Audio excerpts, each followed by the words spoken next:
আজকে আমাদের topic ledger and subdivision of ledger. আগের ভিডিওতে আমরা লেজার কি এবং জার্নাল থেকে কি করে লেজার পোস্টিং করতে হয় সেটা নিয়ে আলোচনা করেছি। আশা করি তোমরা সবাই সেটা বুঝতে পেরেছো। আগের ভিডিওতে আমরা শুধুমাত্র সিম্পল এন্ট্রি নিয়ে আলোচনা করেছি। আমরা জানি এন্ট্রি দুরকম হয়, একটাকে বলে সিম্পল এন্ট্রি, একটাকে বলে কম্পাউন্ড এন্ট্রি। সিম্পল এন্ট্রি কোনগুলোকে বলে? যে ট্রানজ্যাকশানে বা যে জার্নাল এন্ট্রিতে দুটো অ্যাকাউন্ট থাকে সেগুলোকে আমরা বলি সিম্পল এন্ট্রি। যেমন purchase account debit two Ram, এটা হচ্ছে সিম্পল এন্ট্রি। এটা লেজারের দুটো দিকে এন্ট্রি করা হয়, একটা পারচেজ অ্যাকাউন্টে, একটা রাম অ্যাকাউন্টে। এখন তাহলে কম্পাউন্ড এন্ট্রি কাকে বলে? দুইয়ের অধিক যদি কোনো অ্যাকাউন্ট কোনো ট্রানজ্যাকশানের সঙ্গে জড়িয়ে থাকে তাহলে আমরা তাকে বলি কম্পাউন্ড এন্ট্রি। যেমন cash account debit, discount allowed account debit two Ram. এখানে দেখো তিনটে অ্যাকাউন্ট জড়িত একটা ট্রানজ্যাকশানের সঙ্গে, এটাকে আমরা বলি কম্পাউন্ড এন্ট্রি। এই কম্পাউন্ড এন্ট্রি কীভাবে আমরা জার্নাল থেকে লেজারে পোস্টিং করব সেটা আজকে আমরা আলোচনা করি। তাহলে এখানে তিনটি অ্যাকাউন্ট আছে। একটা হচ্ছে, ধরো এক্সাম্পল দিচ্ছি, একটা cash account debit 490, discount allowed account debit 10, আর টু রাম অ্যাকাউন্ট 500। এটা হচ্ছে জার্নাল। এটা লেজারে ন্যারেশনে কী লেখা আছে? Received cash ₹490 from Ram, allowing him discount for ₹10। রামকে 10 টাকার ডিসকাউন্ট দিয়ে আমরা 490 টাকা পেয়েছি রামের কাছ থেকে। এইটা এখন আমরা কীভাবে লেজারে পোস্ট করব? তাহলে লেজারে আমাদের তিনটে অ্যাকাউন্ট খুলতে হবে। একটা খুলব ক্যাশ অ্যাকাউন্ট, একটা ডিসকাউন্ট অ্যালাউড অ্যাকাউন্ট, একটা রাম অ্যাকাউন্ট। ক্যাশ অ্যাকাউন্ট আমরা জানি real account, discount allowed account আমরা জানি নমিনাল অ্যাকাউন্ট, আর রাম অ্যাকাউন্ট পার্সোনাল অ্যাকাউন্ট। তাহলে খুলি প্রথমে ক্যাশ অ্যাকাউন্ট। ক্যাশ অ্যাকাউন্ট জার্নালের কোন দিকে আছে? ক্যাশ অ্যাকাউন্ট জার্নালের ডেবিট সাইডে আছে। তাহলে আমরা লেজারের বাঁ দিকে চলে যাব, যেদিকে ডেবিট লেখা। তাহলে করসপন্ডিং ক্রেডিট কে আছে? টু রাম। তাহলে ডেটটা বসাবো, তারপরে লিখবো টু রাম অ্যাকাউন্ট। ক্যাশের পাশে কত টাকা লেখা আছে সেটা দেখব, রামের পাশে না, ক্যাশের পাশে লেখা আছে 490। তাহলে লিখবো cash account debit two Ram account 490। তাহলে ক্যাশ অ্যাকাউন্ট হয়ে গেল। ডেবিটের একটা, ডেবিটের আরেকটা অ্যাকাউন্ট আছে, সেটা হচ্ছে discount allowed account.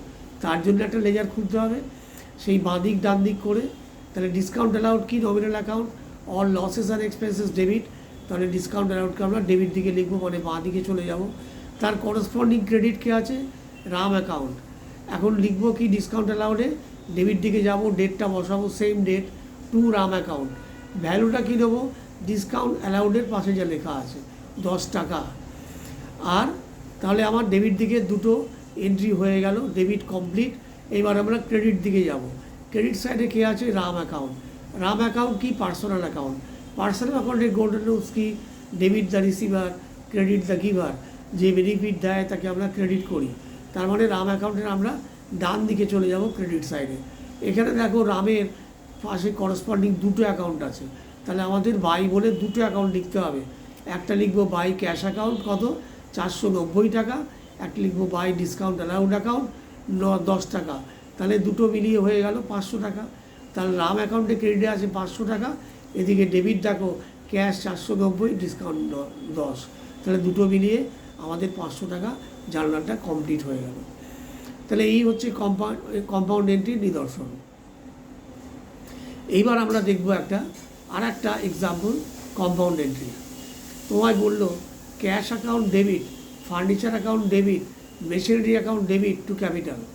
Cash account debit 50,000 টাকা, মেশিনারি অ্যাকাউন্ট ডেবিট 1 লক্ষ টাকা, ফার্নিচার অ্যাকাউন্ট ডেবিট 20,000 টাকা, টু ক্যাপিটাল 1,70,000 টাকা।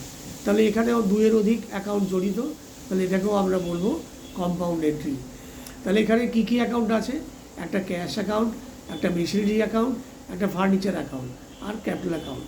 তাহলে ক্যাশ অ্যাকাউন্ট অলরেডি খোলা আছে, তাহলে ক্যাশের ডেবিট দিকে আমরা চলে যাব। ক্যাশ কোন দিকে আছে? ডেবিট দিকে। তাহলে ডেবিট দিকে গিয়ে কী লিখবো? করসপন্ডিং ক্রেডিটকে ক্যাপিটাল, টু ক্যাপিটাল অ্যাকাউন্ট, ক্যাশের পাশে কী লেখা আছে 1 লক্ষ টাকা, তাহলে ভ্যালু কলমে বসাবো 1 লাখ, তাহলে ক্যাশ হয়ে গেল।